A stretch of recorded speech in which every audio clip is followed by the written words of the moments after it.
ਲਾ ਵੀ ਲੈ ਲੈ ਬੈਠ ਕੀ ਕਰੂਗਾ ਚੱਲ ਵੇਲੀ ਮੈਂ ਵੇਲੀ ਅੱਛੀ ਗੱਲ ਸੁਣ ਲੈ ਚੱਲ ਮੰਨ ਲੈ ਕਰ ਇੱਕ ਵਾਰ ਉਹ ਦੇ ਜਾਵਾਂ ਕਿਧਰ ਉਹ ਉੱਥੇ ਇੱਥੇ ਖਲੋਨੇ ਆਪਾਂ ਆਏ ਗ੍ਰਾਮ ਨੂੰ ਜਾਵਾਂ ਗ੍ਰਾਮ ਤੇ ਉਹਨੂੰ ਗੈੜਾ ਕਰ ਵੀਰੇ ਉਹ ਦੱਸਿਆ ਜੇ ਠੀਕ ਹੈ ਅਰੇ ਜੇ ਖਲੋਤਾ ਫੜਾ ਗਿਆ ਆਪਣੇ ਦੇ ਦੇ ਲੈ ਹਲੇ ਉਰੇ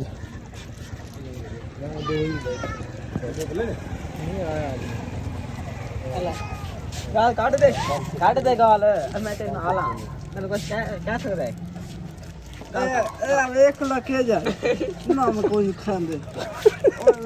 ਕੋਈ ਨਹੀਂ ਖਾਂਦੇ ਇਹ ਬਈ ਲੈ ਤੇਰੀ ਗੁਜ਼ਾਰੇ ਲੈਂਦੇ ਨੂੰ ਔਰ ਸ਼ਾਂਦੇ ਹੈ ਉਹਦੇ ਮਰੋੜ ਗਾਲ ਕੱਢ ਆ ਬੱਦੇ ਇਹ ਕੁਛ ਹੈ ਨਾ ਆ ਮਾਰ ਉੱਤੇ ਜਾ ਸ਼ਾਂਦੇ ਆ ਜਾ ਓਏ ਹੈਲੋ ਕਿੱਧਰ ਆਹ ਤਾਂ ਲੱਡੂ ਕੋਈ ਓਏ ਕਹਿੰਨੂੰ ਲੱਡੂ